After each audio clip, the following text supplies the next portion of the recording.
So guys, if you're just joining us, welcome to the review portion of the video, guys. The link for this game, Dino Dodge, is in the description below. And if you haven't seen the full playthrough, please check out the link for that in the description below as well. And let us show you what we have going on here if you're just joining us. If you're not, just watch anyway, okay? I was gonna say skip, but don't do that. Just watch, okay? You can skip if you want to. But basically what we're doing here, guys, we started out on these icons here. We had land tiles, on these cards right here, we had all these land tiles flipped over. And basically what we're doing, guys, is we're trying to survive the extinction of the dinosaur species. And the way we're doing that is we have these dino characters on here. We're going to be moving around these cards, and we have action cards that allow us to be able to do those things, okay? So we have these action cards right here, and we can use those to do different effects, different actions that are going to allow us to either move the enemy, allow us to move our own person, dino, and we can actually use these dice to involve pterodactyls picking up dinos and just kind of airdropping them, and these velociraptors can move around and just, enough said, right? You know what they do, and they can basically, I guess I'll explain it anyway. They basically make people discard an action card if they land on your card with you. And we played with 4 expansions, all of them actually, which were these event cards right here, which dramatically changed the game. And the pterodactyl was one, the velociraptor was one. These aura tokens, whenever a meteor hits these cards and you flip to the lava side, these are going to add effects as well, either ongoing or just immediate, things, these cataclysmic events that just happen real quick. Definitely changes the game. So basically, if you end your player phase on a lava card, you're out. You're eliminated, game over, okay? And if you end your turn under a meteor, after the boom phase, which happens when a meteor booms, and we have to basically do a bunch of checks, and if you cannot escape that booming meteor, you are dead as well, okay? So that is what we're doing in Dino Dodge. And I must say, this game is stressful. It's stressful because, especially with 2 players, you start out with 4 meteors. Okay, so we start out with 4 meteors out here, and those meteors just feel like they just spread like a virus. I mean, they just constantly are out here, and because at the beginning of every turn, you have to put a new meteor out here, and they're going to continue to tick down and eventually fall on the card, and they're going to make more and more lava cards out here, and lava is bad. Lava is bad, okay? Because if you end your turn on them, you are eliminated. So it's stressful, man, because you're constantly surrounded, and basically it's just cutthroat. This game is me versus you, and we're trying to hurt the other person, and do whatever that takes to make that happen, okay? So if you have to put meteors all around them to where they just feel like they can't escape, it just gets stressful. You know what I mean? I do like that element of a game. I really do like a stressful atmosphere. I want to be challenged, and I said this at the end of the playthrough video, but this feels like a sumo fight. It's basically a fight to the death, but it's sumo. It's like you're knocking people off your cards. You know those games where you're like a hockey puck. You know what I mean? On like a slab of ice, and there's like a bunch of people. Like you are playing. You know what I mean? There's little sumo games where you're like trying to knock each other off the edge of like a little slab of something. Like King of the Hill. That's exactly what I'm trying to say.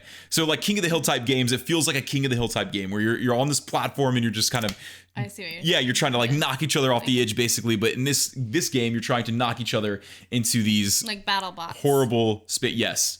Yeah. What is battle bots? It's where you're battling, and then they also have is the like one where they shoot like the flames. What? Is the one where they have the metal and yet they have the controllers and there's people on the outline or sideline and they're like. They have like chainsaws and all that. The toy battle bots. Oh, Beyblade. What? Beyblades? Are you really bringing like Beyblade? Are you resurrecting Beyblade right now? No, they have battle like. Are you talking about those little sumo fighters that like pop the neck up? It doesn't matter.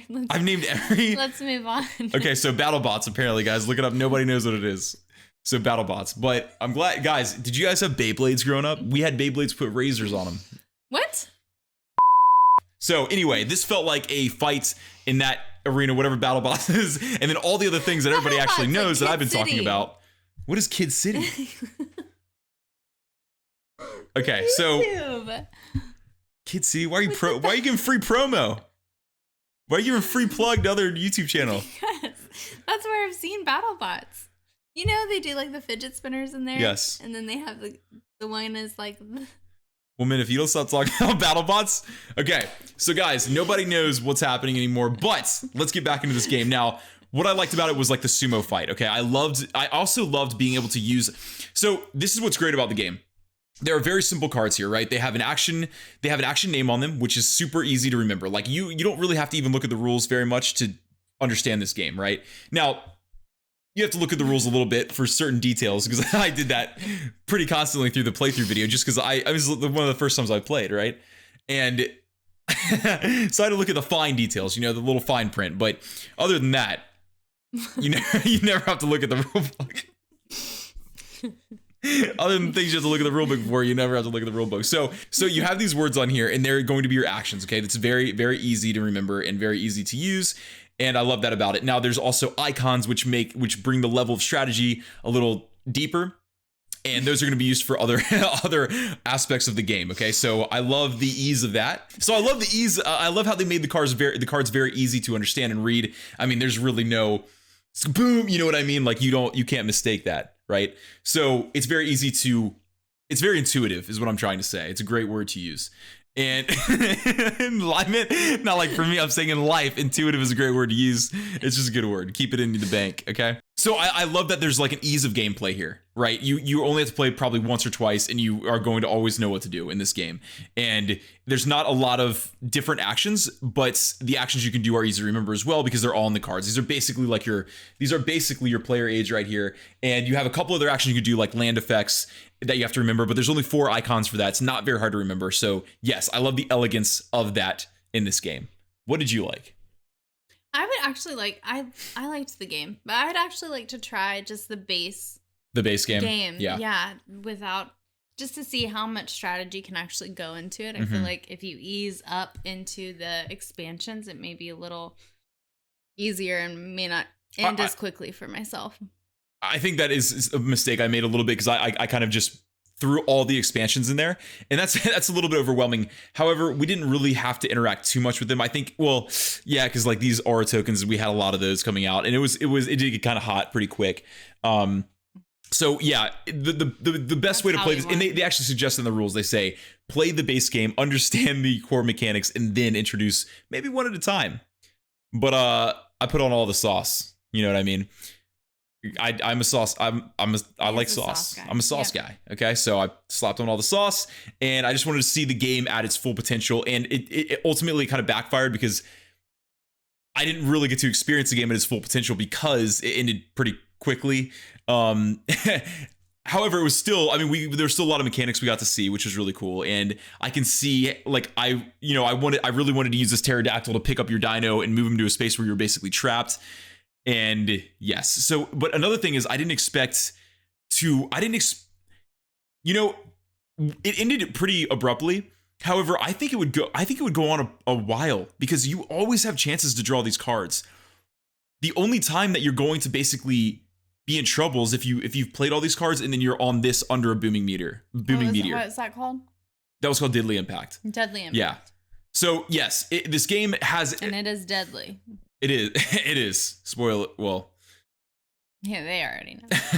Okay. So this game, what's great about it has a lot of variability. Okay. So all of these, these meteors are just inherent variability right there. They're all going to be different. These land tiles are going to be, in different places. What I love about the expansions is that these event cards right here introduce a ton of variability with all these things that are going to affect the game. And, you can introduce so what's awesome is that you have 4 different expansions you can introduce, and they say you can introduce any that you want to introduce. The game is meant to play with any combination of these, and that's really great. Some games, it's like expansions just add on, but this one it's really good that each one can be played individually and increases or decreases the complexity. And sometimes in this game, it doesn't really even increase or decrease complexity. It kind of just adds something different, adds a little bit of flavor. And there's also, I didn't even tell you this, but there's also different game modes you can play, which are like dinner time. That's cool. And yeah, if you end your turn with the Velociraptor, you're done. So that's another elimination factor right there. Diddly all the time. So during the boom phase, you'd have to play 2 action cards every time to get yourself out of a situation instead of just 1 if you're on a land. And then also not all the time. You cannot end your turn on lava at the end of a booming meteor phase as well. So it's like many more ways to get eliminated. I would like to play this game with all the expansions and like every game mode and just see how fast like we could play. It would last like yeah, like one turn and then it'd probably be over. But it would be very interesting, and I think that's really cool that they put on all that play testing and effort to make this game incredibly variable. Yeah. So what I like about it is that it feels like a family game without it having to be a family game. But I think that you could introduce this to your kids pretty easily. Mm-hmm.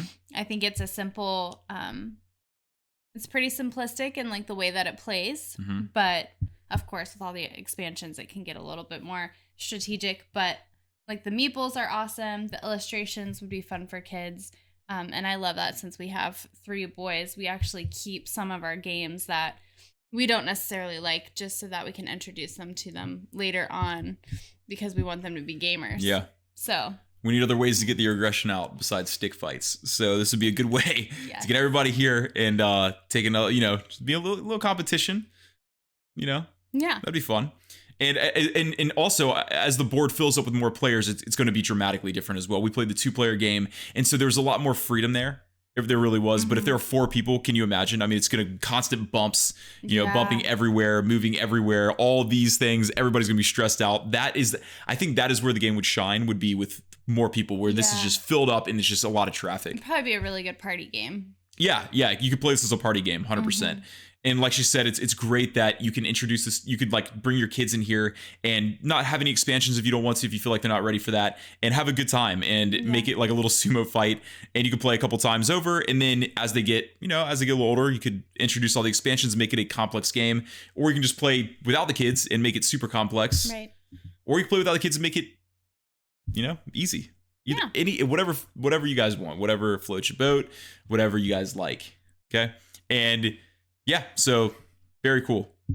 Now, for constructive criticism real quick, let's just put a couple thoughts out there. So I think this game shines at 4 players probably. We played with all the expansions, and that was my fault. I shouldn't have played with all of them because it ended a little bit too quick. But I would have loved to just explore the base game first. I just wanted the full thing, but when you're trying to remember all those rules, it kind of takes away from the gaming experience a little bit. But again, we see the potential that it has, but this game would definitely shine with more players, I believe.